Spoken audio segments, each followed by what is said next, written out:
welcome into Rover Sports. It is a beautiful Tuesday night here in Delaware County, the Ridley Park Studios here. Bruce the Sports Doc is here hosting Rover Sports tonight, followed with Charlie Bowles, and Spencer G will be here with us shortly. I'm Big Al behind the glass. Doc, what's going on? It's a beautiful night, a beautiful day. I must say I played a little hooky today. I went to the driving range, hit some balls, injured some of those balls. And so much to talk about tonight. Obviously, we call this a Vent Your Spleen edition. Anytime the Eagles have a bad loss, we usually get a lot of comments. And again, we are live. Big Al. I'm here with Charlie Bowles, who is an expert on everything, not only with betting. If you want to make money, put your house up. Charlie's a man. But certainly, college football guru and SEC guru particularly. But I guess the story is the Philadelphia Eagles. Al, why don't you give everybody the call-in number, and I'd like to hear your take on the Eagles' loss to the Lions. I think like everybody else, my take is it's a burner. I hate to use this early in the season, these must-win situations, but the way the Dallas Cowboys have been playing, we are right now tied with which we were making fun of the entire time, the Giants, with the same record. But, you know, it's scary in the sense that I kind of asked a question to a friend the other day. I said, are we still looking at these guys with Super Bowl colored glasses, or are we not seeing the deficits that we should be seeing? Is management, is Peterson, and are them hoping for more of a, you know, this magic to happen, guys to come out of nowhere and just play above the way they should be, or their talent should have them at? But overall, I mean, I'm over it now with the Lions. I'm ready to move on to Lambeau, take on Aaron Rodgers in Green Bay. But, you know, I can't say I'm 100% going to put the house on it, even if Charlie Bowles gives me the line, because it's just hard. It's hard. Short week, visiting team going into a Thursday night game at Lambeau. Aaron Rodgers is 3-0. You know, the defense has been just not there. And when they are there, we wish they weren't there. Fletcher Cox, I'm going to actually play some highlights for you. There it is. There they are. That was good. You didn't have to tee up. Yeah. You didn't have to be too technically adept. No. Fletcher Cox. And I'm a huge Fletcher Cox fan. I mean, they've lost a lot of players. I know that. There's a lot of our big names are out there. I mean, we have like 12 or 13 people on the injured list. That's you can't have that. I mean, you got to bring people in. Unfortunately, they're probably going to be bringing people in that were on the practice squad or maybe played during the preseason for the Eagles, because you need somebody who knows knows the team, knows the plays, knows how to do it so far. I mean, the word's out there, we're trying to, make trades for some of the big names that are still out in the market to make trades for. But, it sounds like the price might even be too high that nobody's getting. Usually what happens, you see like a Jadeveon Clowney situation where somebody comes in, gives them this great haul of picks and all this stuff. But apparently the Jaguars turned it all down. Yeah, it doesn't look like anybody's jumping out to grab Jalen Ramsey anytime soon. And I think 2 number ones is a little steep for him. The fact that he basically called his coach out and was yelling at him, to think that has no effect on the market, I think would be naive. There's some breaking news right now. We're here at Rover Sports. We're in the RDR studios. Breaking news, Alshon Jeffrey will be suiting up and playing for the Eagles. And Dallas Goedert, who I think we can agree, I don't know if his hands were sick or injured, but he certainly had the big drop of the game with just like a marshmallow-type play that he dropped. He will be at full strength, so Alshon will be back. That's a ray of sunshine. However, Deshaun Jackson is still nursing that sports hurt. He'll still be out a few more weeks. And I look at this as a fairly must-win for the Eagles. To go down 1-3, I think would be a pretty bad spot. What do you think, Charlie? Well, I think history doesn't really play into their favor in this case, because the road team typically on Thursday nights, and this is aside from their injuries, doesn't really turn out well. I think the balance on Sunday was fine. I mean, I think it was 36 passes to 36 runs to 30 runs. But I think what I noticed was more or less they're starting behind the sticks on second down with second and long, because I think they're throwing the ball. I think it's 2/3 of the time on first down. Again, the overall balance looks fine, 30-36. But the problem is on first down is when they're throwing the ball 2/3 of the time, And that ends up being 2nd and 10 or it puts them behind the sticks right away and takes, the balance of the offense out of whack. I mean, and also what happened to Jordan Howard? Like, I thought that would be a slow pass to Miles Sanders. It seems like, Howard has been the forgotten man in this offense. And I haven't figured that one out yet and either. I totally don't understand. Howard was running great on that one drive where they scored a touchdown. He was gashing people. He was going up the middle. And then they forgot about him until the fourth quarter, where essentially it was time to pass. Miles Sanders fumbled the ball twice in the same series. And, again, I blame the offensive line. I don't see the offensive line opening up too many holes. But I also see play call. I was listening to Ron Jaworski today on one of the stations. And Doug Peterson's supposed to be a great play caller. But everything is so predictable. He starts out, you got empty backfield, Wentz, in the shotgun. It's obviously not going to be a run. And then the backs are in the eye. They got Miles Sanders in the eye, and then they run it straight off tackle. That's what they did. And so you don't have to be a defensive genius to see there's no misdirection. I watch a lot of college football, not half as much as you, but I see different formations. I see so much ingenuity in the play calling. And with Doug Peterson, it looks to me like we're looking at the New York Jets' fourth game. I'm not seeing anything. And again, maybe it's that he's basically thinking that he has Alshon, he has Deshaun. He's running these guys deep patterns. They're getting no separation. And, Nelson Aguilar obviously had an inexcusable play. He literally dropped the ball. He wasn't hit. It was a terrible play. But he made a couple good ones. I don't think he's as bad as they're saying. He made, a really nice spin move for a touchdown. One thing he did that was pretty cool, there was somebody, I think they were either police or firemen, that really called him out on Twitter. He actually invited him because I thank you for your service. You're going to be my guest to the next game. It was the guy who was literally saving babies from fires, and so they were throwing babies out the window and catching them, unlike Nelson Aguilar. He said that literally in his 6 ABC interview following this heroic feat. Well, I mean, Peterson and Frank Reich seem to be the guys in the league who got the reputation of being the guys who will go for it on fourth down. I have a little bit more objectivity in the fact that I'm not really a diehard Eagle fan at all. So I can say, what do you guys feel about when he went for it with 3 timeouts on fourth down from his own 23-yard line the other day? Well, I'll start with it. I mean, we all clamor for him to be what we refer to him as Big Balls Doug when we, normally. That might have been the one time I think people weren't clamoring for it. But I'm not against him going on for fourth most of the time.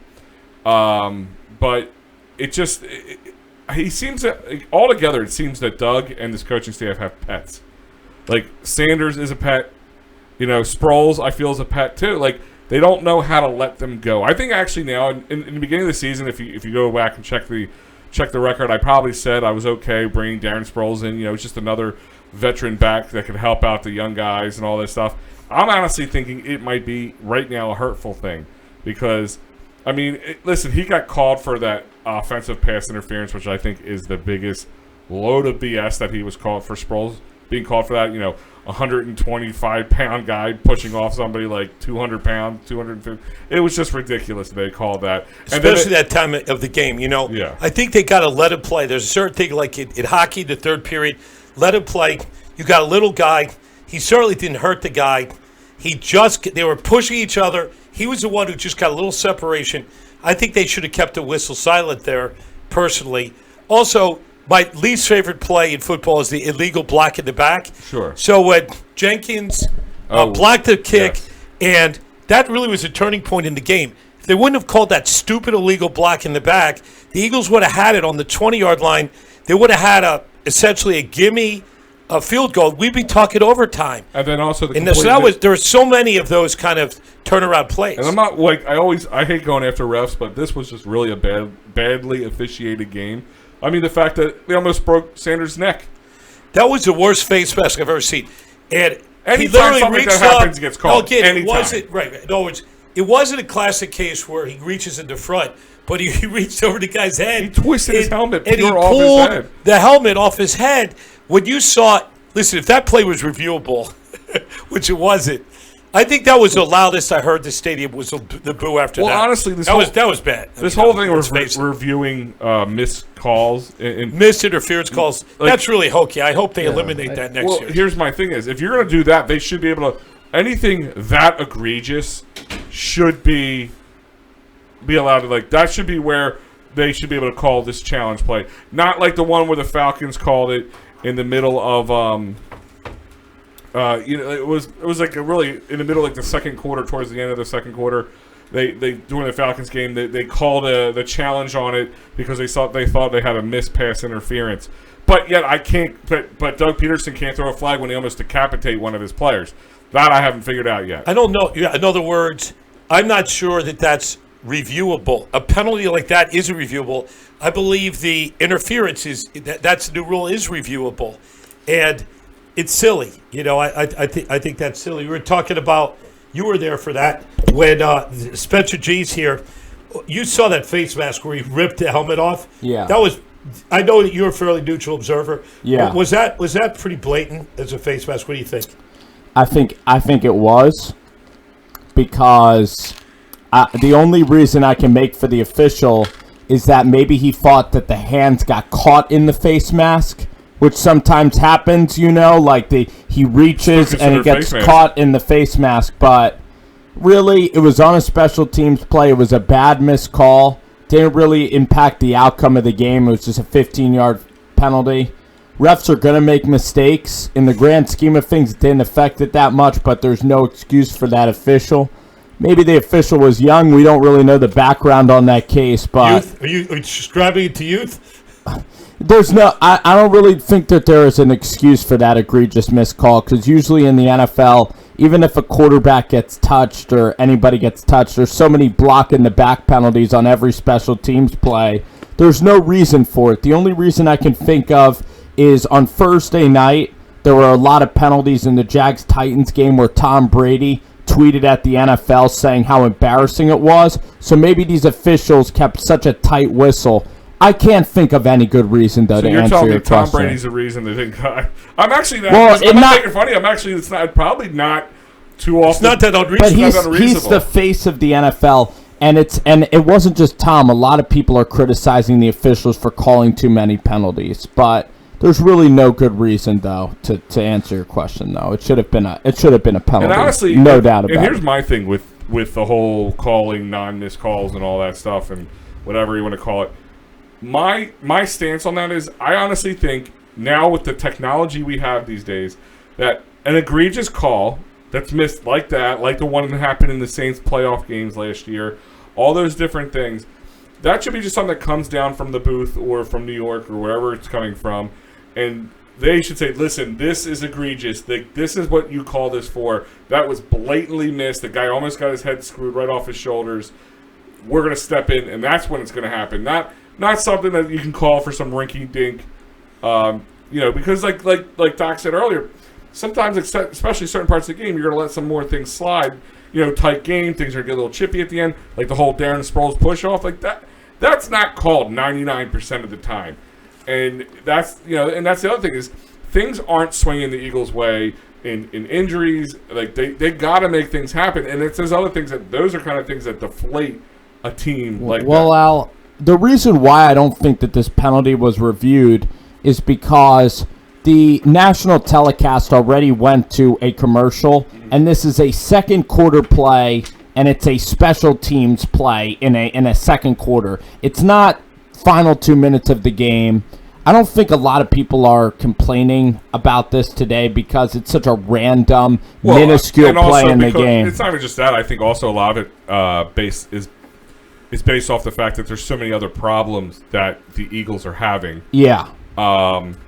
There's a lot of problems that the Eagles are having. So, it's just now they're just having bad call issues, on top of all the I think that the Eagles extenuating circumstances. And Charlie, when I look at the Philadelphia Eagles, I see a team that's really bored. I see a team that has already won a championship. There's not as much effort as an up and coming team like the Lions. The Lions have everything to gain in year 2 under Matt Patricia. The Eagles have no desperation.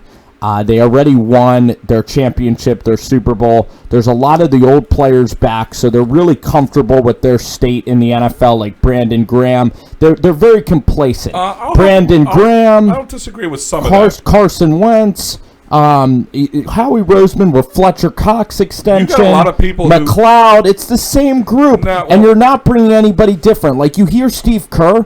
Steve Kerr brought in Durant. He brought in a guy like Swaggy P to the Warriors because you need sometimes some new juice to get a team like Golden State or to get a really successful team. You need some new players for a new challenge. And if Jalen Ramsey was here, like in this locker room, you would just see a lot of players be more excited for practice to see a new player. There'd be more competition. In 2017, when the Eagles won the championship, it was all new people coming together. It was Carson Wentz's second season. It was the coaching staff. Everybody was hungry. You got the easy schedule. You rolled over the teams at home. You built the momentum up. And you're seeing teams in the NFL like the 49ers and the Buffalo Bills, young teams, young coaches, and they're climbing right now. And that's the nature of this league is young teams climbing. Sorry, go ahead. That's okay. I'm looking at certain things, and I'm not a huge stats guy, but I think this goes to what you're saying, Spencer. This team doesn't look hungry. They always say hungry dogs run fast. These dogs aren't running fast. There's only 2 turnovers in 3 games, and this is a league where turnovers win. Miles Sanders turned it over twice in one series of downs, and the Eagles forced 2 turnovers in 3 games. I am not seeing the hard hitting. I don't know if I can blame Schwartz. These guys are not hitting hard. Where is Jeremiah Trotter? Where is Dawkins? This is a hitting league. I know they're calling penalties for targeting and helmet versus helmet, but this team looks soft. They look complacent. There's no hard hitting. The pass rush, non-existent. The fact, I think they were too honest. When they told Chris Long, well, you're only going to be playing a third of the plays, I think that was frankly stupid. Well, they didn't know that 2 of their defensive linemen would be injured for the year, but you should have Chris Long in there. And I don't know where he's doing. He might be hiking in the Adirondacks or going fly fishing. But you know what? If I was Howie Long, I would make him an offer. I'd get Chris Long back in there. Michael Bennett, yeah, he was postured to get out. He was looking for a lot of money. But, Michael Bennett was a hungry dog. He was, I know he wasn't well-liked in the locker room. I don't think Jason Peters liked him too much. I think there's other guys. I think Fletcher Cox and him didn't get along. Who, Michael Bennett? Michael Bennett was not well-liked. And he has a history in this leage. There was a game against the Jacksonville Jaguars where during a kneel down, he went at the center's knees of Brandon Linder of the Jacksonville Jaguars and almost started a brawl. I mean, this is a guy that had the issue in Houston with the cops that we don't know if it's true or not, but these allegations just continue to stack up for that guy. And there's a reason why Seattle let him go and the Eagles let him go. It's not talent. It's because in the locker room, he's not a saint. He's not the easiest guy to get along with. Well, guess what? These are football players, not saints. Now, obviously, there are certain extremes. Antonio, for instance. Yeah. Antonio Brown is the obvious. Chemistry is the name of the game in the sport. But the fact of the matter is, these guys have it's like a chess match. And I'm not saying that in a good way. It's boring. I think that Doug Peterson, his whole thing is loving up the players, covering for them. And nobody does that better than the Phillies manager, and he may well be out of a job. The fact of the matter is, this is a short week. In my opinion, they should have immediately, after this loss, they should have flown.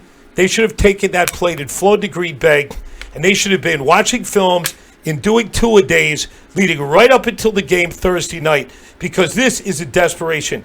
Enough of not hitting, and you know what? I don't care what they do. They've got to look upon this, and they've got to get tougher, and it's time that Peterson gets in some people's faces. There's no hitting. There's no turnovers. This team's soft, and I agree with you. Well, Bruce, I wanted to ask you some big-picture questions here on the show to even get more deep into the Eagles' psyche.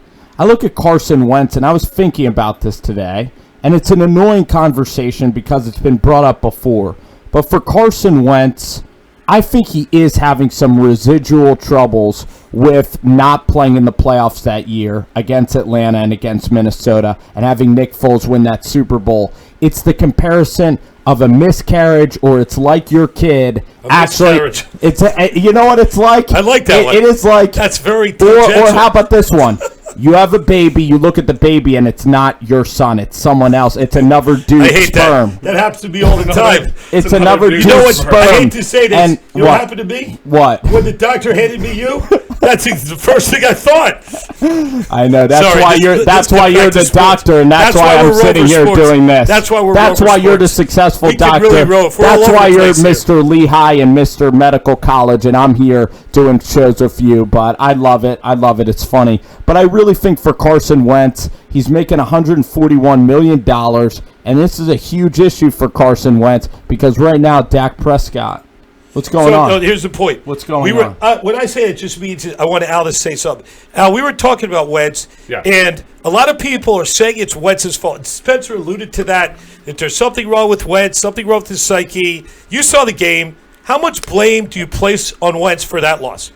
Not much. I blame, if anything, maybe if I'm going to agree anywhere with Spence, and Charlie, if you want to see if agree with me or disagree with me, I believe that, yes, there's a little bit of that Nick Foles still on his shoulder. He wants to show the team that he, is the guy. He's going to be the guy into the future, which I think we now see that. Yeah, it's an unprecedented situation for a player. And kind of carrying over from last year, he kind of came out, tried to force things to happen that weren't there because he needed to get this Nick Foles thing off his back. Then gets hurt. Nick Foles comes in. The team looks really gigantic success. They crushed the Rams against Houston. He throws for 500 yards, sets a record. It leads the game-winning touchdown against one of the best defense in the Chicago Bears. He was stellar last year. And then now he's gone, and now this is his team, and he knows it. But here's my thing: is if you look at many plays, at many things, if Nick Foles was in here and Carson Wentz was, I'm going to honestly say that we would have lost games by bigger deficits. There's a lot of plays that Carson Wentz extended, made happen, that Nick Foles would have never been able to make. I'm just going to say that right now. He is not built to make that. And that's why I don't blame Carson Wentz. The beginning of the Falcons game, he came out very cold with a 6.2 passer rating of some sort, something really low and ridiculous. Yeah. But, is that because the O-line is just giving him no time? I mean, there's times we saw, there's video evidence out there that the O-line just stopped blocking in the middle of a play. Yeah. And three guys hammered Wentz. Well, guess what, Al? That comes down. Sorry, go ahead. Isaac Seumalo, if you watch him, I watched some film with him. He just looked like a turnstile. It was his worst game ever in an Eagles uniform. Yeah. And the Lions' day was stout. There was no run blocking at all. So the fact is, the play calling, like you were talking about Sproles. Yeah. Sproles, they brought him in the fourth quarter, and they run him straight up the middle. That's not how you use Darren Sproles. No. You got to isolate him in space. He's the one guy who could do the Chip Kelly bubble screen. That bubble screen was designed for him. They weren't calling it. There was no misdirection. There were no pick plays. There weren't even any crossing plays from the slot receivers. It was just a vanilla. I think the play calling was bad. Even Jaworski, who's a big Eagles guy, said Peterson is off in his play calling. He's off balance. He thinks he still has Deshaun Jackson and Alshon Jeffrey. He's trying to plug and play with these backups. And the thing about the backups, they don't catch the ball. They don't get separation. They don't catch the ball. The Detroit Lions played really good press coverage. Yeah. And by the way, how bad was Ronald Darby that first half? They targeted him like 10 straight times. Well, after what happened, and he was hurt. And he's hurt. You know what he's hurt? I think that's really hurt is I think when a guy's bad and they take him out of the game, they kind of blame it on a hamstring. But try to save face or his reputation. Instead of benching him, I think that's I call that a pseudo hamstring. And here's Darby was horrible. And Al? Yeah. I don't think I have to tell you that. You don't have to second that one? If I'm Matt Patricia, if I'm looking at the Eagles, I'm scheming for this game. I'm looking at that Falcons game, and why wouldn't I? Darby had the one thing Darby had was that pick that kind of helped bring things kind of turn back around. But does one pick erase 3 touchdowns? How many times he's let up a first down during that game? No, I don't think so. Charlie, what do you think? You guys seem to cover it all. I mean, this is really in-depth Eagle talk. I think that play calling is... I got 2 numbers, 3 and 7, which will be the Eagles' record after 10 games. I think play calling is absolutely terrible. Doug Peterson does not run the football. Frank Reich was the guy that kept this offense balanced.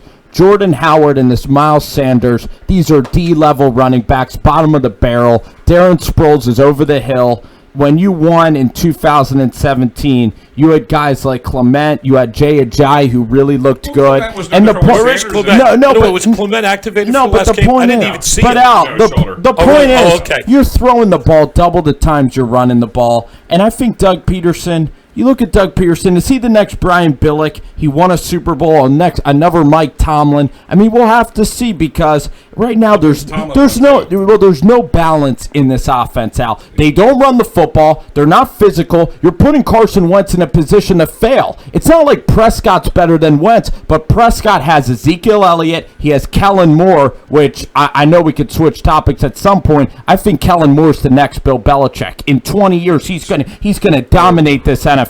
Kellen Moore is going to win 5 Super Bowls in Dallas. It's a Dallas Renaissance. I'm telling you, Kellen Moore will be the next Bill Belichick. I see people look at all these comments. Oh my God! I think Kellen Moore. If there's one thing that I want to be remembered for in my life, it's Kellen Moore. I hope not. It's on the Kellen Moore bandwagon, because I want that spot in the first row, and I can't wait to see it. There's only one thing better. What? Charlie Bowles wanting to trade Reese Hopkins. Sorry, go ahead. No, I'm just saying, you're telling me after 3 games, the first thing you're going to say is Kellen Moore's the next Bill Belichick? Because anybody look at who Dallas has played this year? He's 30 years old. First of all, he played the Dallas Cowboys. They played Washington, Miami, and they also played the Giants. You're laughing because they played bad teams. But here's the thing. It's that Dak Prescott looks like Troy Aikman out there. He looks like an amazing quarterback, Al. He does. He looks so much better this year. Amari Cooper, this offense, they run motion on 70% of their plays. This is a new passing game. Dak Prescott's an MVP candidate, isn't he? The stats speak for themselves. Maybe they should play the Jets Mitch and the Trubisky Dolphins. looked like Dan Marino last night. Yeah, that's right. Well, that's my thing. Yeah, exactly. You play bad teams, but Kellen Moore is 30. He's 30 years old. He's the youngest quarterback. He's the youngest offensive coordinator ever. He was calling plays since he was 11. He was calling plays since he was in 11th grade. Let me tell you why Kellen Moore's special. He was calling plays since he was in 11th grade for high school. He's a coach's son at Boise State. If you saw this guy play, he's 5'11". He has a noodle arm. One of the most successful college quarterbacks of all time. Was undefeated at Boise State. The guy is a boy genius. He knows Dak Prescott really well. You know what I want to bring up? The Cowboys. Let me tell you about the Cowboys. Chris Richard, best coaching staff in the NFL. But go ahead, Bruce. I'm talking about Tom Moore. You know who Tom Moore is? Who's that? He's 80 years old. He's an offensive coordinator, and I love him because he's old. Guess what? Cowboys are winning the Super Bowl this year. They're walking to the Super Bowl. Lincoln Riley or Kellen Moore. So here's the deal. We have a question from Lisa from Reading, directed to Charlie Bowles. She wants to switch gears. She's tired of hearing about the Cowboys. Well, whatever. She wants to shut Spencer down. She can't handle the truth. Well, that might be true. But you know what? She wants to know college football, top 10. We want Charlie to lead. We want you to echo in. You know a little bit about college football. I'll nitpick Charlie. And, of course, we'll say that Charlie is a big Alabama fan, but I don't want to steal his thunder. Give us a top 10 and break it down. Go deep. Well, not only have I been saying this team is number one today, I've been saying they're number one since the season started. And Spence knows, we go back on text all day, every day. Yes, sir. As an Alabama fan, it pains me, but it's painfully obviously to me that LSU is the best team in the country, and they will win the national championship. The knock on LSU so far, anybody who is not really focusing on what is being played, again, the fact that Clemson is number one just goes to show you this is basically what you did last year versus what you're doing this year. Clemson reminds me eerily of the Alabama team last year, who everyone just assumed was the best team in the country. They didn't get tested all year, and then it was like Drago Rocky, where Rocky cut Drago, and then Alabama bled when Georgia gave Alabama that scare, and all of a sudden Clemson says, well, no, they can be beat. They went in and smacked them.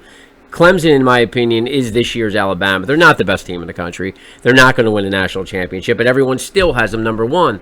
You shouldn't have a number one ranking until you're 3 or 4 weeks into the season, because right now there are 3 teams at least playing better football than Clemson. One is LSU. Dockling them is their Ohio State, maybe? Ohio State is number 2 for sure. I wonder if Georgia's worried about letting go of Justin Fields right now. I mean, Chase Young is going to be the number 1 or 2 pick in the draft. Ryan Day is going to be an NFL coach. I mean, they're a three-headed monster with J.K. Dobbins at running back. They're again, and everyone says they haven't been tested. Well, it's the way they've been playing, and it's the way they manhandled Cincinnati. You can tell this team is different this year. Totally different than last year. They had no defense last year. I'll keep Clemson at number 3 for now, although I don't really think they're going to end up there.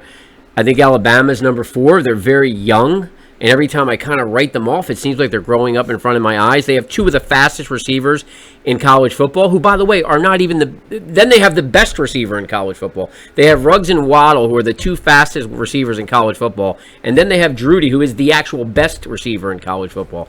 So what's shaping up here, number 5, I think, believe it or not, is Auburn. Auburn's been tested. But look, these teams are going to literally eat each other alive over the next 5 weeks. Auburn plays Florida, who plays LSU, who plays Alabama. So these teams are just going to eat each other alive. Things are going to be great. We're going to have some good games. I know a lot of people are casual fans. You get tired of seeing Alabama win 70-0, Clemson, Ohio State. But like you say, things are going to start juicing up. Once the SEC, once they start playing each other, that's great football. I don't care. If you're a football fan, you got to enjoy that, Charlie. Yeah, it doesn't. This week's kind of a dead week too. But starting the week after that, I think Auburn goes to Florida, and Florida's actually, believe it or not, Florida, who nobody's talking about, is actually favored in that game. Auburn. Well, I'll tell you why. Because Kyle Trask looks better than Felipe Franks. Florida's defensive line with Zuniga is actually really legit. Like, they have a good defensive line. Now, their secondary is undisciplined as heck. They pass interfere on every play. I think that'll be a low-scoring game, but Bo Nix only threw for 100 yards. A&M, are we sure A&M's even good? They went to Clemson. Kellen Mond looks horrible this year. He looks massively overrated. Jimbo Fisher in A&M looks terrible. So who knows how good that Auburn win really is? And then Auburn barely beat Oregon. I think Florida's actually pretty good. I think they're going to gain momentum. I liked how they drilled Tennessee in the second half. The thing about LSU that I'm very worried about is Sam Ehlinger posted up like 40 points on this defense. This Dave Aranda defense, they're missing Devin White. They're missing like a stout defensive end. I'm not sure their pass rush is that good. And at Alabama, Bruce, do you really see Tua Tagovailoa losing at Alabama to LSU? I think Tua is one of the most special quarterbacks I've ever seen. LSU was missing 3 starting defensive linemen against Texas and 5 overall starters in that game. And are they going to be back? These aren't serious injuries. They say the tackling's terrible. They say that they're not. They're letting up 23 points a game. Their defense was considered one of the best in the country. Guess what? They allowed 22 points a game last year. So how is it that? I love how people are. It's almost like their defense is being penalized because their offense is just so good this year. Their defense doesn't have to be that intense this year. They will be when it counts. Everything's going to come together. They're injured right now. They had 2 guys suspended for the first half against Vanderbilt last week. They're going to get their injured guys back, their suspended guys back. The tackling's going to come because no one can hit in preseason anymore. So go back and look at LSU last year. The tackling before the Florida game, the tackling after the Florida game. Totally different team. Everything's going to come together at the same time. LSU will be the team standing at the end of the year. As much as it pains me to say that, they will be the team. Is LSU then going to beat Alabama? LSU's going to beat Alabama, of course. And then they're going to go to beat Georgia, and they're probably going to be undefeated. The thing is, I don't know if I trust Ed Orgeron to beat Nick Saban. I really don't trust LSU yet. I think they're a very good team. Joe Burrow? You got to give Joe Burrow a ton of credit. He's probably boosted himself up to like maybe a 3rd round pick, maybe 2nd round. He doesn't have the most talent like throwing the ball. He's not like a Jacob Eason, but his competitive nature is better than his football IQ is as good as anybody's. And it's amazing that this kid sat for 3 years and he didn't lose confidence. He lost to J.T. Barrett. He lost the job to Dwayne Haskins out of Athens, Ohio. Only Ohio State was the only school to offer him a scholarship. He was a 3rd-string quarterback, and 99% of the population, if they're on the 3rd string, they'll mail it in and they'll think about getting a new profession. Joe Burrow somehow always kept that confidence and that fire burning. It's freaking absurd. There's a question. We have about 50 people logging into the live stream. That's crazy. Thanks for logging into Rover Sports. A lot of really cool people watching, including Fred X. Mitchell, who has a question. Yeah, is this Jim Harbaugh's last year in Michigan? Will he be fired after the year? Bold question. Jim Harbaugh. I want to hear answers by Jim everybody. Harbaugh, the biggest mistake Jim Harbaugh made was hiring Josh Gaddis as his offensive coordinator. Because when Jim Harbaugh admitted that he's going to let this guy call the plays. And by the way, he hired an offensive coordinator from Alabama's staff, a guy who used to be on James Franklin's staff, and he allegedly didn't even interview this guy. He called him on the phone for 15 minutes. So Jim Harbaugh completely changed his identity from a pro-style offense to then he tried to change to the aerial raid offense with Shea Patterson. The thing is about Harbaugh is that he gave up all his play calling. He's basically like a CEO. He's really bored. He's horrible at recruiting quarterbacks. He has Jake Rudock. He has Shea Patterson, who has completely lost all his luster. He's an overrated 5-star quarterback. There's no quarterback there. And you know what? Don Brown is terrible. He's got to go because Don Brown gave up 60 to Ohio State last year. His defense is archaic, so he needs a new defensive coordinator. He needs to get back to calling the plays. He's a good offensive coordinator, but the thing is for Harbaugh, he's going to have so many options in the NFL. He took Colin Kaepernick, of all people, a quarterback who lost to Blaine Gabbert 3 years later and lost 150 pounds of weight. He took Colin Kaepernick to a Super Bowl, and Colin Kaepernick's out of the NFL because he couldn't beat Blaine Gabbert. He was amazing at Stanford. You know how hard it is to be good at Stanford with Christian McCaffrey and Andrew Luck? You can't recruit any players there. So Jim Harbaugh's been a massive success in his career. Those Ohio State games were one-possession games. He's clearly lost his identity with this Gaddis hire. It's very sad. Expectations of Michigan out of control. They think they're an elite program. They've never been elite in 50 years. So those people at Michigan, those boosters, got to go back to Bo. Those boosters are just. I think Michigan expectations, Charlie, are out of control. Yeah, I agree. Charlie, your Come on, thoughts. Brady I Hoke agree. and Rich Rod. I agree on Gaddis. As Gaddis went from a room last year of managing 4 running backs to manage an entire game plan. That just. I don't understand the hire there either. I think it was just a terrible hire. And look at the difference. I was saying to Al when I came in today, something I noticed reading the Ohio State team page is this year, Justin Fields has completed a pass to 17 different receivers this year.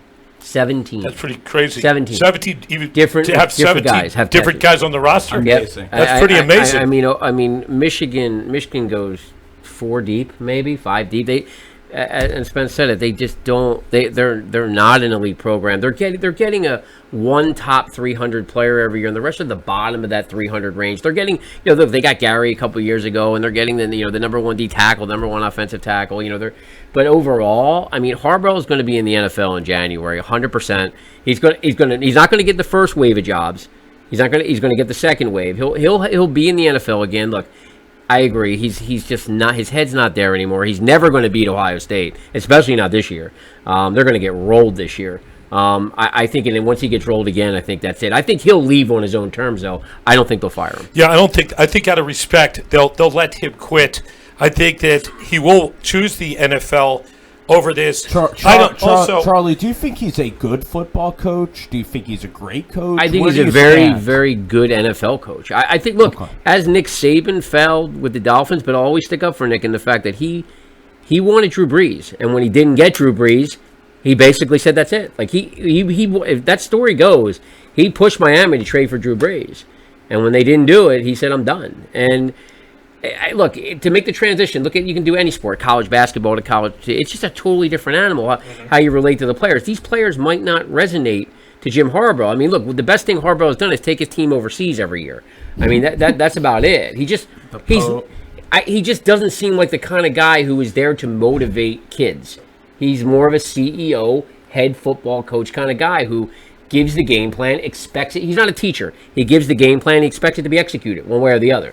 Speaking of executed, I want to have a moment of silence for the Philadelphia Phillies 2019 season. They are officially mathematically eliminated. They didn't even go out with a whimper. They lost 4-1 to the Nationals, and another lackluster performance. I know we got some baseball people here. We're not going to spend much time on this, but I guess your comments and what happens next. Al. Clean house. I mean, I know I'm sounding like every typical Phillies fan, but I'm not against Gabe Kapler, but I don't think I kind of put him up there with Brett Brown a little bit. Like, I think he's too much in deep with the way this atmosphere of analytics all the time and all that. And I don't think he needs it. I just don't think he's going to excel right now in Major League Baseball as a manager. And he's not what the Phillies need. I'm not saying they have to go out and get somebody completely and utterly different than him, but I just don't think he's going to fit in. He is Andy McPhail's guy, I think. So I just think it's time for a change, and I don't see them make they're too analytical. They look over good players because they don't have any feel. They don't have an eye test down. And I'm sorry, I think that's in baseball one of the most important things. And they pass up on some good players they had a chance on just because the analytics weren't there to support it. And if that's the way it's going to go, and also the other part of it is the farm system, the terrible. The no development of the farm system. They've been bad so long. You'd think they'd be stockpiling good picks, draft picks, but the farm system is certainly disappointing. Mickey Moniak, that guy. It's hard to judge kids out of high school. He looked real small. Mm-hmm. Obviously, Scott Kingery, not a big guy, but Scott Kingery's one of the few guys I thought had a great year. Adam Hazley really looks like a baseball player. Now, I watch enough Phillies games, but that guy looks like a player. Mm-hmm. But they're the only two that comes to mind. I think it's time to clean house also. But Maikel Franco's going to be gone. He'll be gone. And again, Charlie mentioned at the beginning of the year, to give him credit, Rhys Hoskins, overrated guy. Let's trade him when he has value. Speak to that, Charlie. You went from being able to get a number 2 starter to maybe a number 4 starter for him. Last year he was a lot of pitchers. He was their the guy to avoid on the Phillies lineup. I knew going into this year he was going to get completely exposed because they were going to give him something to hit this year, and he's just not that good a baseball player. I said it in April. I said it in March. He had 229. I mean, he's hitting 229 right now. His value is gone. Again, the object of being a general manager is sell high and buy low. And there was a time this year when you could have got some value for Rhys Hoskins. That time is gone. I mean, now I saw an article this afternoon. Philly's not thinking about renewing Rhys Hoskins, trading him. Well, okay, anyone can say that now. But his value's gone, and now you're really selling low. A lot of geniuses with the newspaper the following day. Selling low, and that's just not. And again, I think Gabe Kapler has certainly lost the fan base. And if it matters, I think he's lost it. Because Gene Segura not running plays out. I mean, this has to go into the GM scouting of character. Well, and there's no character. I think this blame falls a lot on Gabe Kapler. Yeah. I mean, there's a guy who does not have control, or I want to say respect, in the locker room enough for him to dig up. Like when coach says something, I'm not jumping. I feel like he's the kind of guy not to break up your ping pong game, but I want to talk to you guys about a little bit about baseball today. I mean, we heard about it last year about guys in the middle of a game going in and playing video games in the middle of a game. There's got to be some discipline. I have to admit, I'm old school. And the fact that this guy's from California, he's got a different style. If they were winning, it would be one thing.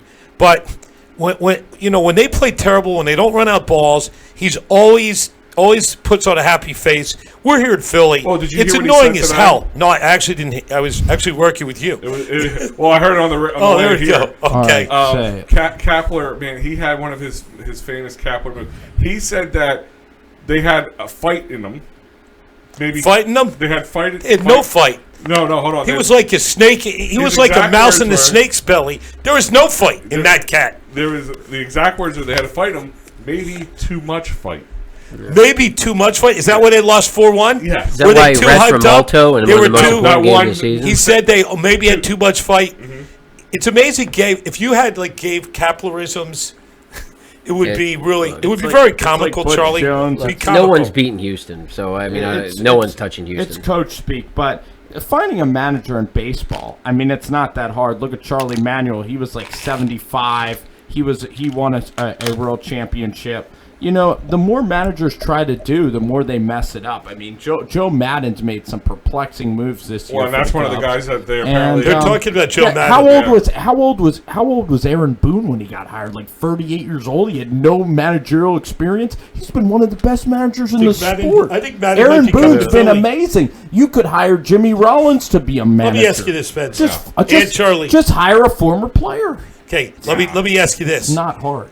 Joe Madden, I think at least he will be initially embraced by Philadelphia as a gritty, Just a change. tough. He's from the change. area, too. He's from the area.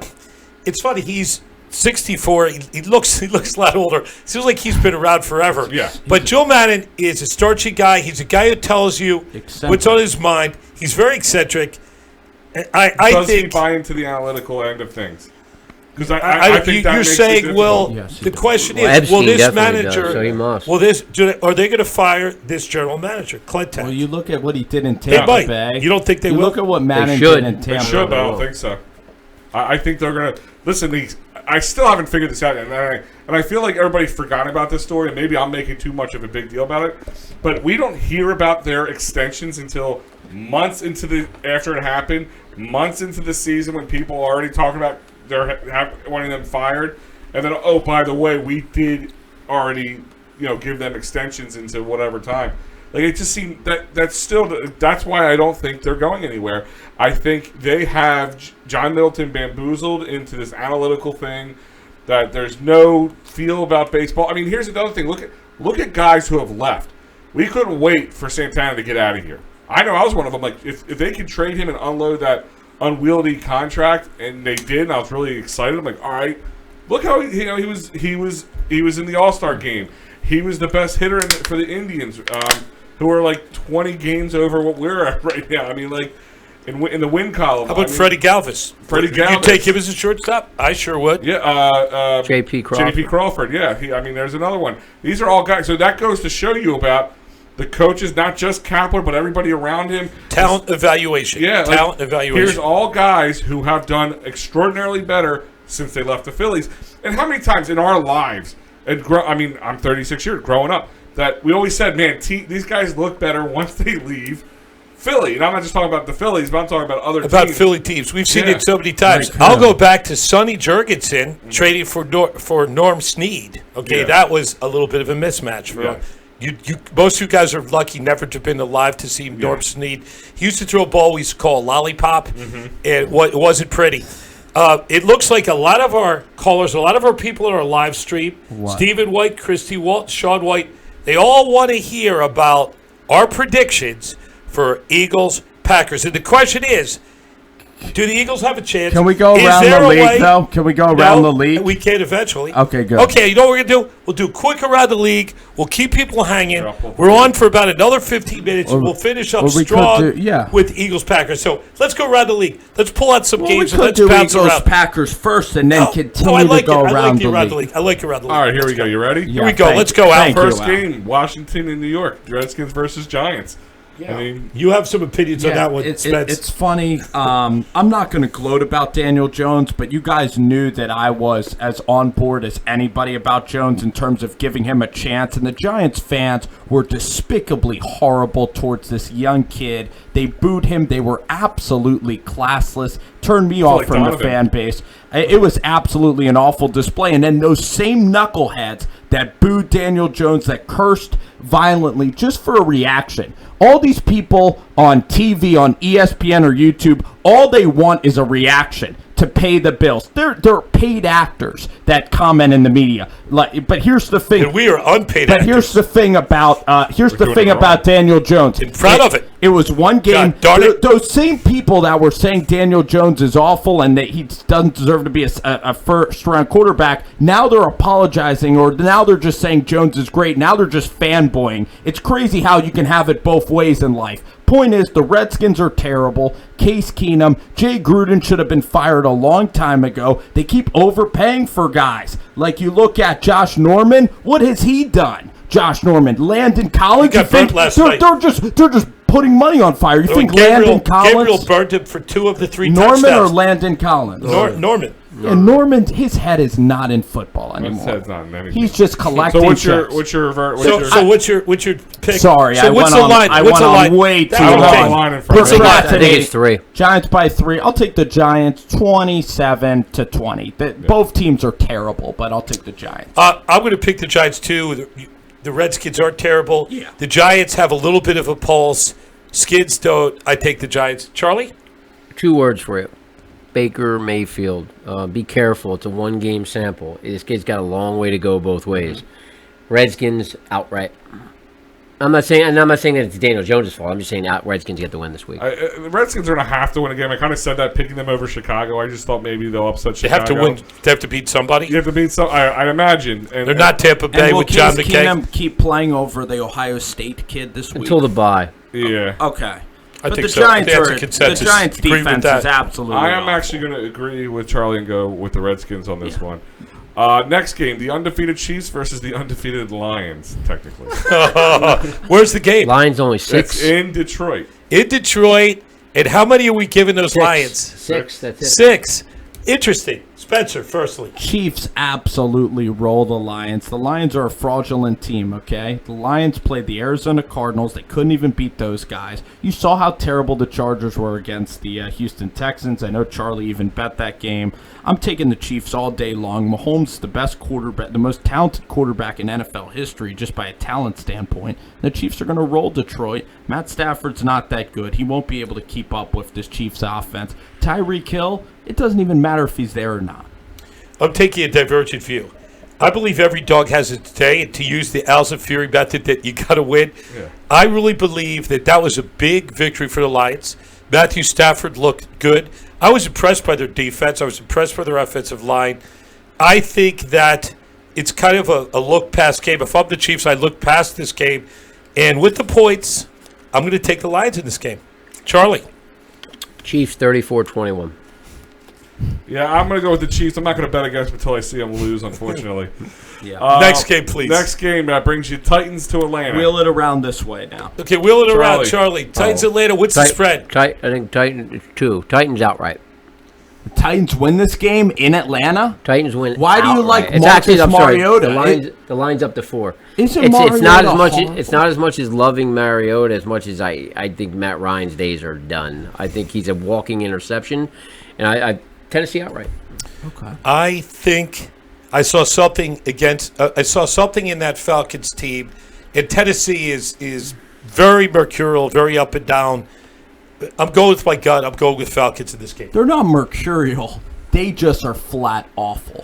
Mercurial is actually an interesting adjective. It means you're It is high and interesting low. yeah. You really think Mike Vrabel is qualified to be a head football coach? You really think Derrick Henry and Arthur Smith, Matt LaFleur left that team and now they're a dumpster fire. They're horrible. Calvin Ridley, Julio Jones, Matt Ryan can't. Remember he this can't- game on Monday. Matt Ryan cannot play anywhere but Georgia, and he's in Georgia, so he will do fine.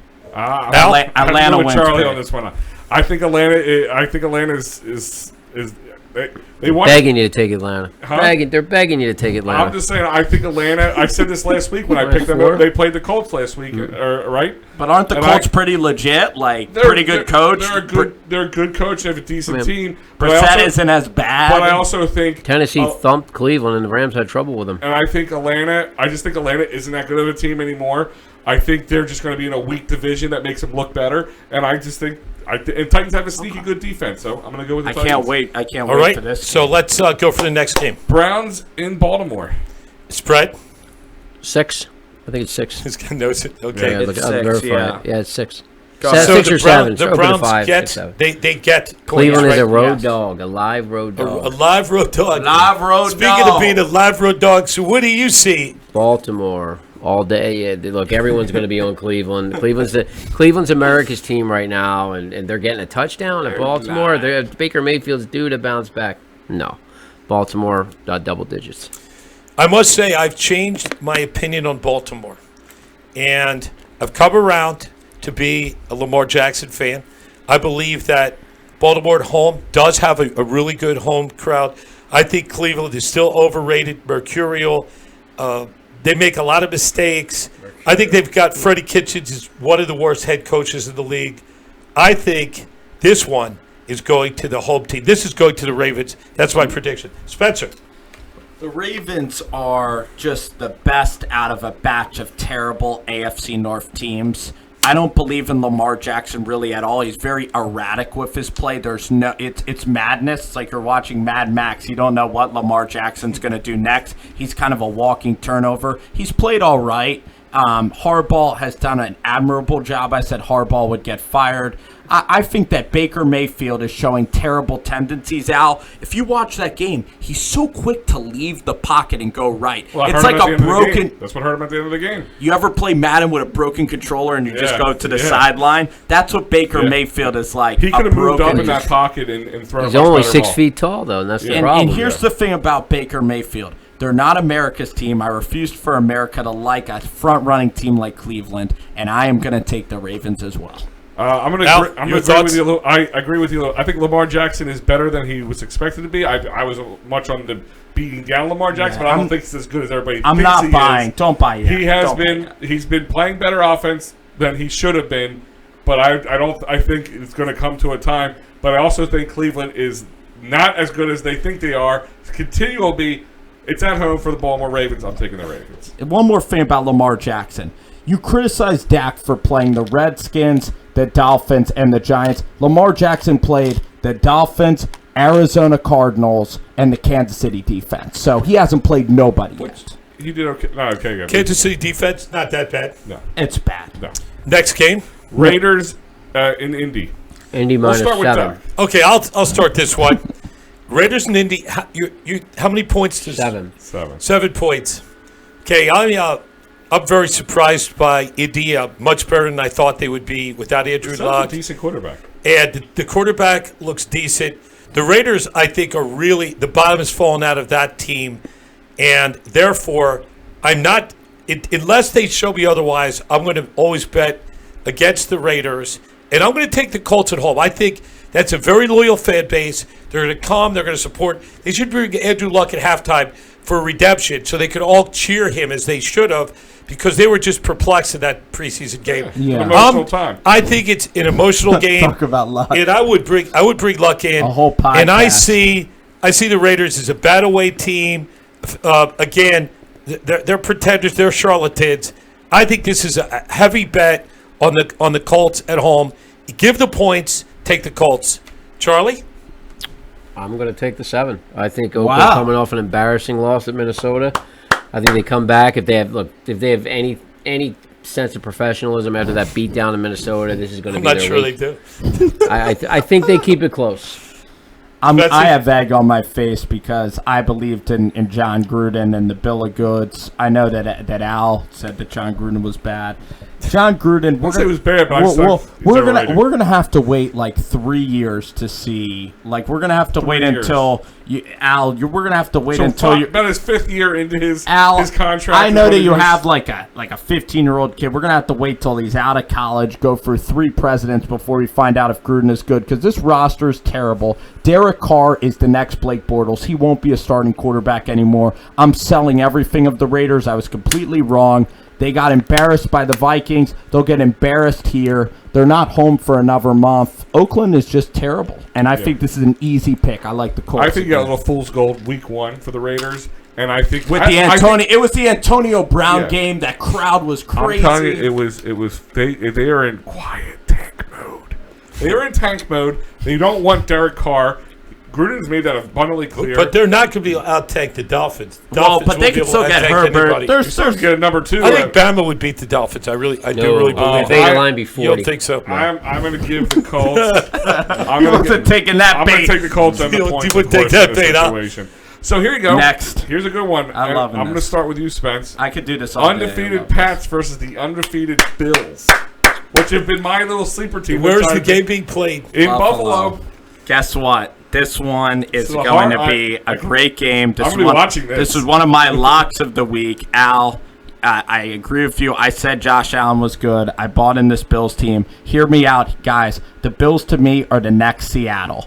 the Legion of Boom. They have the secondary. They have Trey White. They have Micah Hyde. They have a really cheap quarterback in Josh Allen. He's not as good as Russell Wilson, but they're perfectly built because they have great defense. Their draft picks, Dawson Knox is a great player. Cole Beasley. Brandon Beane is one of the best GMs in football. The Bills, mark my words, they go 12-4 this year, and they are going to win this game. I'm going to say it. Okay, I unfortunately or fortunately have to agree with you there. Are you taking the points? You mean What the are the Bills? points for the Bills? I think So Yeah, I well, think obviously you I'm going to take the gotta points. take the point. You're up against, like you say, teams typically don't win every single game. This is in Buffalo. This is Buffalo's Super Bowl. They've always gotten beaten down. This is their chance to finally turn it around against the Patriots. Patriots lost an offensive lineman, a key cog. When you lose a starting offensive lineman, it's not a good thing. Edelman's not right. Gordon's not Yeah, right. I really believe that this will be a close game, tight game, but I believe that take the points, take the Bills. I'll be watching. This is one of the games I'll be watching. Charlie? Well, I mean, looks like things are going the Bills' way. Everything looks magical up there right now. 3 very close wins. yeah. Cincinnati, Giants, Yeah. the Jets. I knew that's where you're right. You were In going with walks Mr. Brady. New England 35, Buffalo 21. I'm going to be enthusiastic with you guys. Like, Nicely said. I like the cadence on that one. Charlie's the Grinch. I'm going to tell you right now. I'm going to tell you. I have the enthusiasm for the Bills right now. I think they're working in the right direction. I think they have everything going. It's in Buffalo, so I'm going to go with the Pats because you can't pick against Tom Brady in this situation. I just can't. You're taking a blowout, though? I don't know if it's a blowout, but it's going to be over 7. They're going to cover the 7.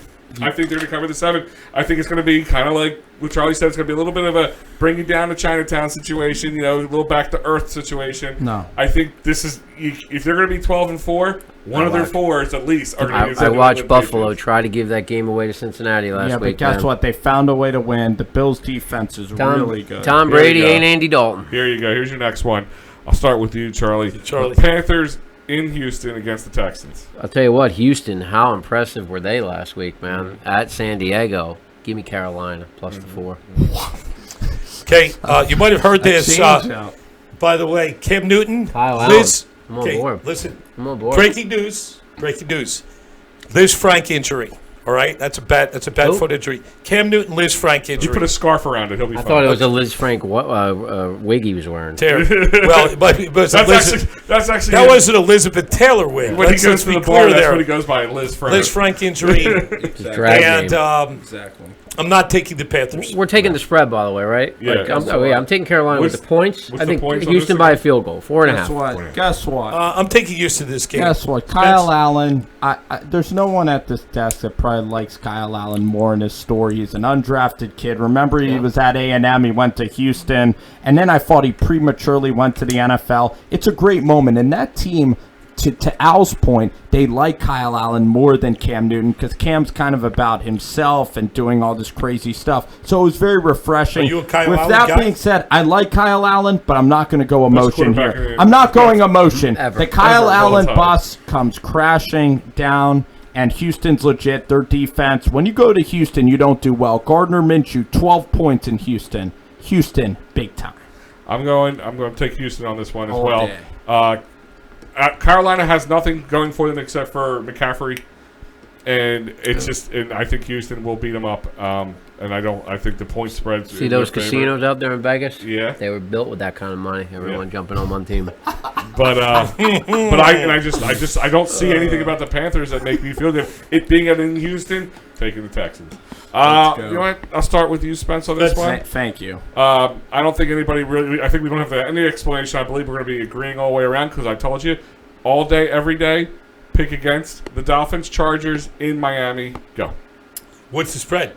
How much did they get? 400, Guess what? 21? 16. 16. I'm not just saying this to try to be contrarian because sometimes I try. The Chargers are a terrible road team. The Dolphins had a good first half against the Cowboys. I'm telling you, Josh Rosen. Because they were sitting on their laurels on that one. That wasn't because they let them. Do you trust good. Phillip Rivers to cover a spread away from home? I'm taking the Dolphins in the points. I'll go around this. I'm taking the Dolphins just to change it up a little bit. I'm taking the Dolphins. I am taking the Chargers to win, but they won't cover the spread. Yeah, Dolphins. Period. Okay. I can't take the Dolphins. I'm taking the Chargers. With the spread, 16? I'm taking, like I said, I'm Yeah. taking the Chargers. I think the Dolphins are terrible. They're doing everything they can. Oh, yeah. Sam Hinkie's there. Pretty much you got Brett Brown. We've got the Carnival Barkers. Everybody's there, Flores. except for fans in Miami.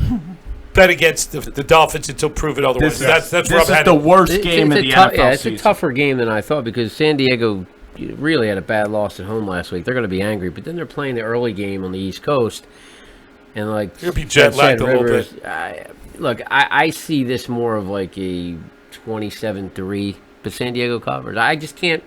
I can't get hard behind not to Miami You can't Dolphins. get behind the Dolphins. Yeah. You can't put money in the Their Miami offense Dolphins. is- That seems well, like an their oxymoron, Their right? offense is usually good for 7 points for the other team every game. Here's a question I have for you, Bruce, before we move on. I think this is an interesting question. Okay. Is this going to be the cheapest NFL ticket in the past 5 years? What's the cheapest seat you can get for this game? How many dollars can you get into the stadium for? Which one, Miami? Yeah. I'll tell you right now. Can you get in for $5? Let's see what the cheapest. We're going to I find think out. it's going to be preseason. I think I'm $10, going to say. $15 you're I'm gonna going to say cheapest. 15. I'm going. It is an NFL game. Guess what? Barely. The Chargers play in L.A. They don't have fans there. I know. That's a good point. Well, while he's looking this up. Well, he's looking to see what's the There's cheapest seat. nobody there. That is a great question, everybody. Feel free to log in. the We Bucks- have Zach Gelb on our pod. Really? Zach Gelb.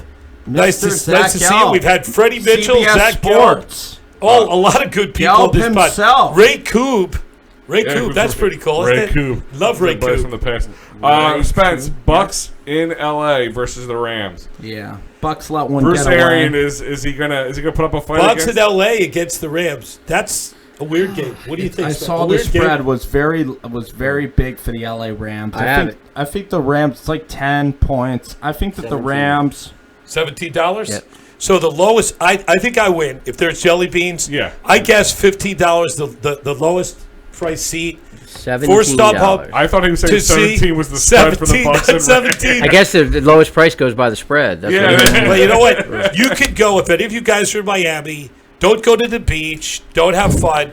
Go see Don't have your fun. Miami Go Dolphins. sit out Go in see the San Diego Chargers. I like how you sold that. Don't have fun. Don't have fun. Because you got Don't have $17, you could get to see an NFL game.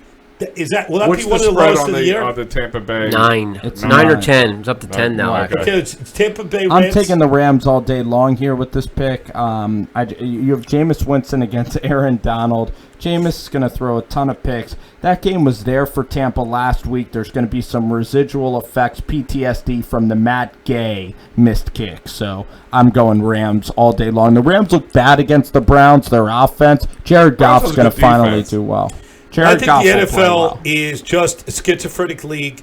The Tampa Bay bounces back. I like their defense. I think the Rams are just not going to be great day in and day out. Can you pick the Bucks outright? No, Do it. No, I'm not going to do that that. would be great. But I'm taking the Bucks with the points. Okay. That's my feel in the game. I'm going to agree. I like the Bucks 30-23 Rams. I like the Bucks to cover. Bruce Arians is a defensive-minded coach. 10 points is a lot for the Rams. They haven't been great. They haven't been great against subpar teams. So 10 points is a lot for me. So I'm going to say, I'm going to take the Bucks to take with the spread. They also have Todd Toilet Bowles, Al. Todd Bowles is that defense coach. Charlie, Seahawks in Arizona against the Cardinals. Interesting game. The line's been moving up 3 to 5 since it opened. Again, Kyler Murray depends on what quarter of the game. Sometimes he looks fantastic. Sometimes he looks terrible. It's I guess about being a rookie. Wow, tough game. I'm going to go with the home team. I think Seattle wins, but not by 5. I agree. I think I'm going with it. Most of them, every dog has its day. Kyler Murray has played well. This is finally where he gets over the top. Seattle, not a great away team. Overrated, I believe, with the points. I take the home team. I'm gonna actually take this over because I know you're gonna have a good explanation for it. I'm just gonna simply say it's gonna be a low-scoring game. Seattle's not known for putting a lot of points up on the board right now. I don't know if Cardinals can. I'm gonna take the Cardinals with the spread.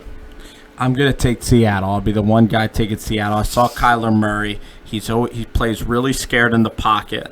I'm really number 9 quarterback. Do you know the What's the over-under? under? The I think the over-under is under the might- second highest out of all the games this weekend. Is Really? the Cardinals and I like I'm the really under. worried. 48.5. I'd like Are they the under in screaming that for me game, to take Charlie. the under? 48.5. That game's going to be ugly. Well, I personally would take the under. You taking the over in that game? And Murray and Wilson, the air show.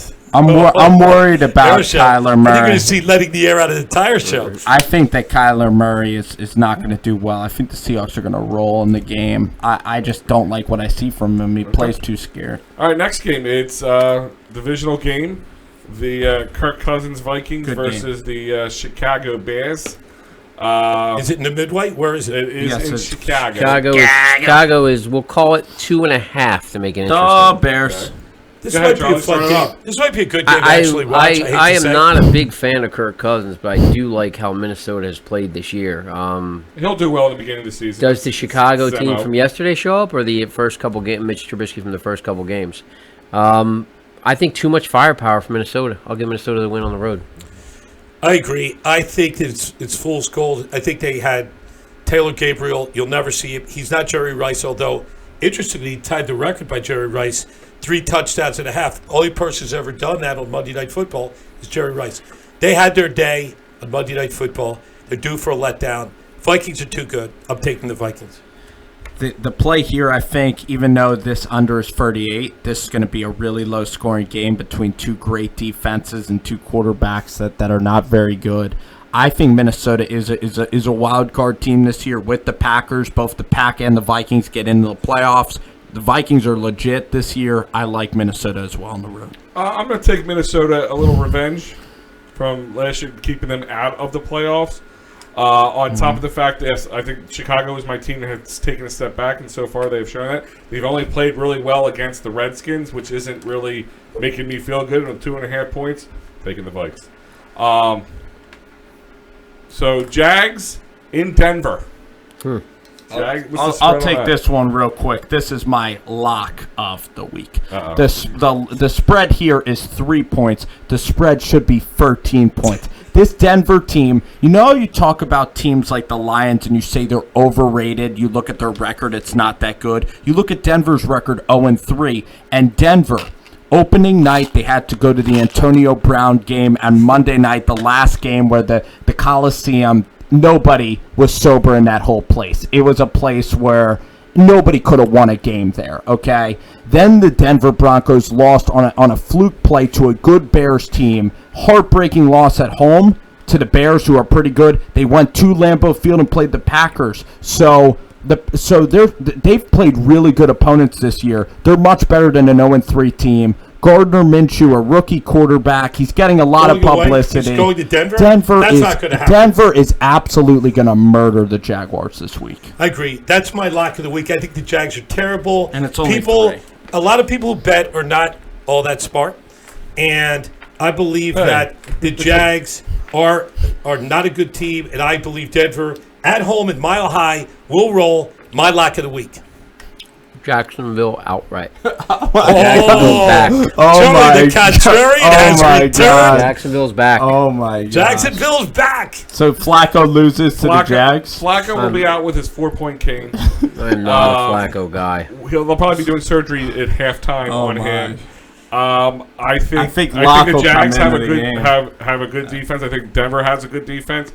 I think their offense is a little They've been challenged by their own player. Yeah. The over-under is 43, too. You can go under. 39. So what's you say? It was 3 points? Yeah. I'm going to go Jags. Whoa.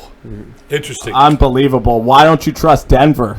Why do you trust Jacksonville? What makes you think Jacksonville's so good? Jacksonville hasn't looked good all year. Flacco. Jacksonville's not a good team, man. If anybody had a fork that should have been stuck in them and been done for the year, of all the quarterbacks in the league, should have been Joe Flacco. Nah. You got to give him more time, man. It's a new system. All right, here we go. We got the Saints are going to be sweating it a little bit in New Orleans because there's no breeze in there. Little comedian here in this They seat. put a little fight up this week. They're going up against the undefeated What a Dallas script. Cowboys. What a Sunday night lead-in. football in New Orleans. Cowboys Saints. You have to give it to somebody. Even after that great intro. Doc, I'm It's going Doc. to start with you. Okay. All right. Something about that Superdome. What's It's the spread, loud by the as way, hell. so we know? It's 3? 2.5. Dallas is up to Okay, 2.5. It's only 2. I think Dallas Wow. is due. Dallas is due to for a fall from grace, despite that great 30-year-old offensive coordinator. I think You mean at the next Bill home, Belichick? deafening defense, Sean Payton, rebound game. Finally, the Philly Eagles fans get to see the Cowboys roasting on the spit like a lamb. I'm taking the Saints. I think this is the first week Zeke gets it rolling, and I think it's too much Zeke. I think Dallas. Close. I'm actually going with Doc on this one. I think this is going. It's not just the Eagles fan and me talking. Yeah, it's not emotional. I really think that they're gonna. This is even though there is no Drew Brees, I still think they're gonna scheme against the Cowboys, and the Cowboys are gonna. I think they're looking. This is a pass game, and it's gonna hurt them. And I ultimately think Dallas will lose. It will be the Saints. I don't think Dallas is looking past this one. I mean, Dallas and Saints has been a good game the past couple of years. Dak Prescott, I said what I needed to say. These Cowboys are my Super Bowl champion. They have one of the best coaching staffs we've ever seen with Chris Richard and Kellen Moore. Kellen Moore is Dallas going win to the be... Super Bowl, we said? Yeah, I'm saying that. Kellen Moore is the next Bill Belichick. Dak Prescott is going to the Hall of Fame. He's a Troy Aikman. Are we locking that? Are you locking? I'm the Dallas locking- Cowboys in the Super Bowl. I'm locking Dak Prescott in the Hall of Fame and Kellen Moore is the all next right, Bill now you're going Belichick. Hall of Famer. Oh, man, I'm taking the He's Cowboys sticking, you know what, big. this is like a bullfight. You're sticking knives in the bull's No, ass. I've seen. We're here in Philly. No, Dak Prescott's leadership is incredible. I call it how I see it. I This got it. Cowboys team's Good to have you on awesome. the panel, man. Good to have you. I'll take that steak dinner. In I think he's trying to 20 take the years. contrarian Well, away from Charlie. the Cowboys- Would say Dak Prescott a Hall of The Famer. Cowboys have What been is this, down. blasphemy? The Cowboys have been down for so long. The renaissance of Jerry Jones has arrived in 2019. Renaissance. Wow. Okay, It's a next game. It'll be Cowboys Bengals, Niners. Let's waft the stench of that. Here's another divisional games, Monday night game, so you know it's going to be a snooze fest. But the This is a terrible game, by the way. Bengals, It's the not hapless bad. Bengals It's a good versus game. the broken Steelers. It's a good game. We're I going know to we let have a Charlie go Steelers last. fan. We're going to let Charlie go I Let last. know him the go Steelers last. fans were upset. That was a close game. But I thought that was going to be more of a blowout. With What, the some fans. 49ers? I had But- The Pittsburgh. 49ers. As I had our Pittsburgh biggest plus Steelers 6. fan, put Pittsburgh plus 6. I had Pittsburgh plus 6. No, Pittsburgh's -4 in this game. I think Okay. Pittsburgh puts it all together this week. I think Pittsburgh Really? rolls. Guess what? Cincinnati has a much better team than people think. They played Buffalo great in the second half. Zach Taylor's legit. I don't trust Mason Rudolph. If the Niners didn't turn it over 5 times, the Niners would have beat the Steelers by 21 points. I think Cincy wins outright on Monday night. I'm taking the Pittsburgh franchise against the Bengals franchise. Just a better franchise, better management. It's hard to bet on the Bengals. I always think they're losers. Whenever I bet on them, I always lose. I'm going with Charlie on this one, and I'm not even a Steelers fan. I think the Steelers are due.